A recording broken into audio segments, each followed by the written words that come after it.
Assalomu alaykum, hurmatli talabalar. Biz arab tili darsimizni boshlaymiz. Birinchi darsimiz arab tili alifbosi va fonetikasi deb nomlanadi. Lug'atul arabiyya, arab tili, ad-darsul avvalu, birinchi dars. Demak, quyidagi rejalar asosida gaplashamiz. Siz rejalarni ko'rib turibsiz. Birinchisi arab tili va uning tarixi. Arab alifbosi, arab alifbosidagi 4 ko'rinishli 22 harf va 2 ko'rinishli 6 harf hamda arab yozuvi turlari haqida gaplashamiz.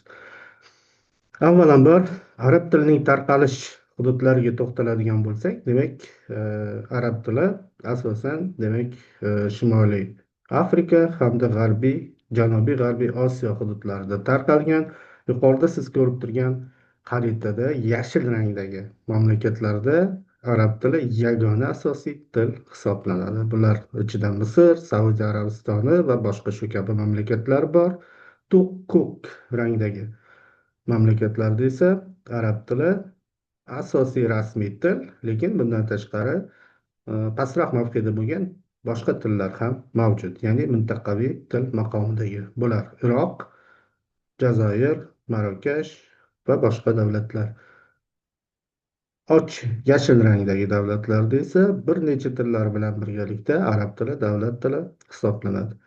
Demak, jahonda 300 milliondan ortiq odam arab tilini o'zining ona tili sifatida biladi va 200 milliondan ortiqroq odam esa arab tilini ikkinchi til, ya'ni qo'shimcha til sifatida biladi.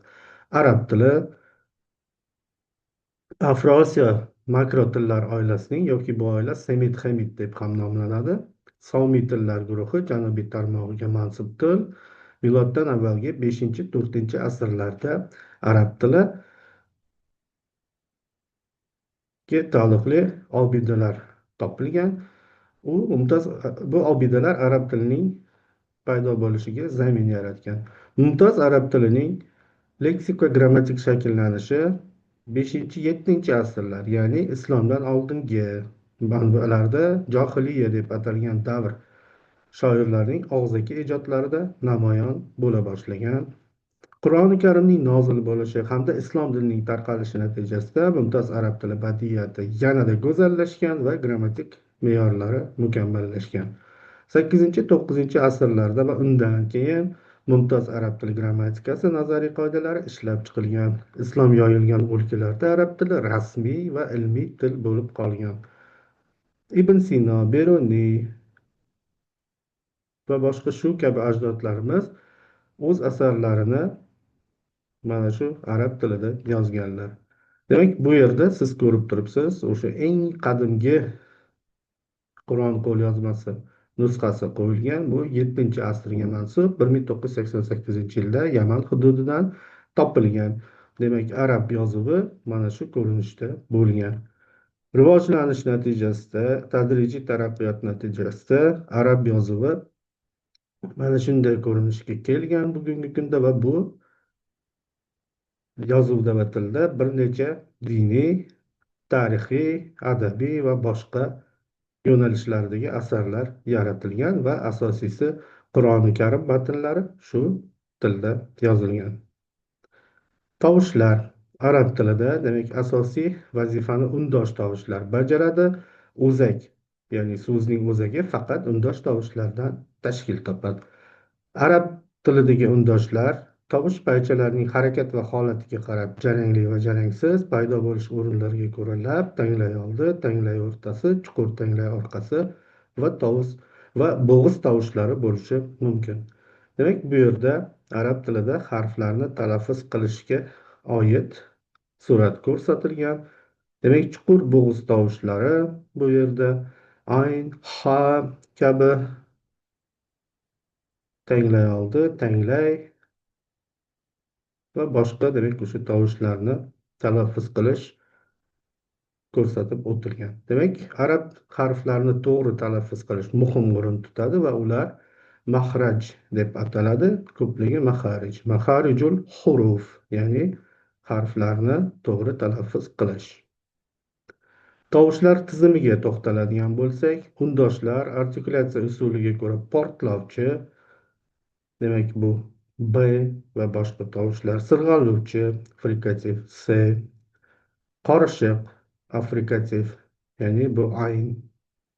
Titrovchi, demak, vibrant yoki bu qattiq tovushlar deb ham ataladi. Bunday tovushlar demak arab tilida ba'zi harflarni qattiq talaffuz qilish talab qilinadi. Misol uchun ro, ho, to, lo kabi. Shuningdek, sonant tovushlar ham bor. Bu tovushlar demak kichik to'sqinlikka uchrab chiqadigan, demak o'sha undosh tovushlarga aytiladi. Misol uchun bu ne, ve va boshqa shu kabi tovushlar bo'lishi mumkin. Ve, ya'ni ne va ve. Unli tovushlarga to'xtaladigan bo'lsak, unli tovushlar arab tilida demak so'z yasashda demak undoshlarga yordamchi bo'lib xizmat qiladi.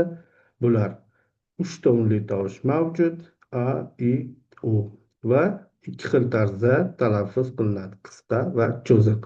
Qisqa tovushlar a, i, u va cho'ziq unli tovushlar a, i, u kabi tarzda talaffuz qilinadi. Demak, yuqoridagi suratda belgilanganki, transkripsiyada biz qisqa va unli tovushlarni shu tarzda ajratamiz. Qisqa va cho'ziq unli tovushlarni shu tarzda ajratamiz. Unli tovushlarni tepasiga chizib qo'yiladi. Bu yerda arab alifbosi taqdim etilgan. Arab alifbosi 28 ta harfdan iborat. Demak, alifboda ikki ko'rinishli harflar mavjud. Ular 6 ta. Bular alif, dal, zal, ro, za, vav. Ikki ko'rinishli harflar nimaga ikki ko'rinishli deyiladi? Demak, bular o'zidan oldingi harf o'zidan keyingi harf bilan qo'shilsa qo'shib yoziladi.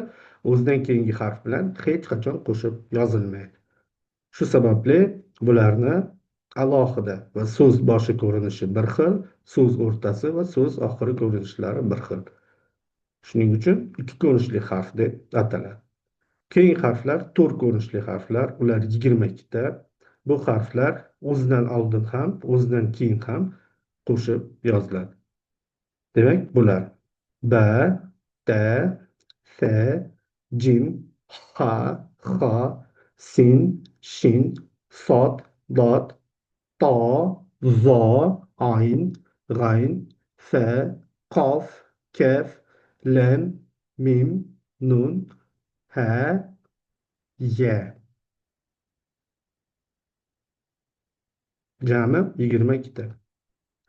Arab yozuvi turlariga to'xtaladigan bo'lsak, bir necha yuz yilliklar davomida arab yozuvi ham demak o'zini taraqqiyot bosqichini bosib o'tgan. Eng qadimgi yozuvlardan biz kufiy yozuvini ajratib ko'rsatamiz. Bu eng qadimgi va geometrik usullardan biri bo'lib, hozirda va tarixda, ya'ni tarixiy o'tmishda ko'pincha me'morchilik va taomlarni bezashda qo'llanilgan. Ikkinchi yozuv nasx. Bu eng keng tarqalgan va o'qilishi eng oson bo'lgan uslub bo'lib, bugungi kunda kitoblar, gazeta va jurnallarda mana shu usul keng qo'llaniladi. Demak, bu yerda chap tomondagi tepadagi rasmda yozuvning tarixiy ko'rinishi va chap tomondagi pastda va o'ng tomondagi suratlarda esa uning bugungi kundagi holati ko'rsatib o'tilgan. Keyingi yozuv suls yozuvi keng va tantanali uslub bo'lib, ko'pincha masjidlar, diniy matnlar va tantanali yozuvlarda ishlatiladi.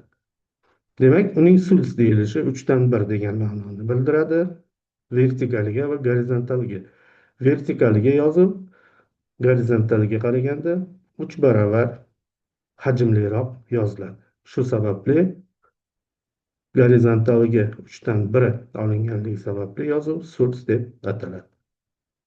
Bundan tashqari devoniy bu uslub o'ta nafis, qalin va egri chiziqlarga boy bo'lib, ko'pincha rasmiy hujjatlar, diplomatik yozishmalar va to'y xatlarini yozishda ishlatiladi. Keyingi yozuv nastaliq. Bu uslub ayniqsa fors tilidagi asarlar va hind musulmon yozuvida mashhur bo'lib, ko'pincha she'riyat va ijodiy matnlarda qo'llanilgan. o'ng tomonda siz shu yozuvlar namunalarini ko'rib turibsiz. Va oxirgi yozuv ruqa yozuvi. Bu tezkor va kundalik yozish uchun ishlatiladigan qisqa va oddiy uslub. Demak, kundalik murojaat, xatlar mana shu yozuvda yozilgan, ya'ni mana shu uslubda yozilgan. Mavzuni mustahkamlash uchun quyidagi savollar taqdim etilgan. Arab tili qaysi tillar guruhiga mansub? Arab tilining shakllanish tarixini qisqacha to'rtta gap bilan ifodalang. Arab tilidagi tovushlar qanday xususiyatga ega? Arab alifbosida nechta harf mavjud? Demak, hurmatli talabalar, siz yuqoridagi savollarga javoblarni tayyorlab, ularni takrorlashingiz tavsiya etiladi. Foydalanish uchun esa quyidagi adabiyotlar taqdim etilgan. Siz adabiyotlarni ekraningizda ko'rib turibsiz. E'tiboringiz uchun rahmat. Sog' bo'ling.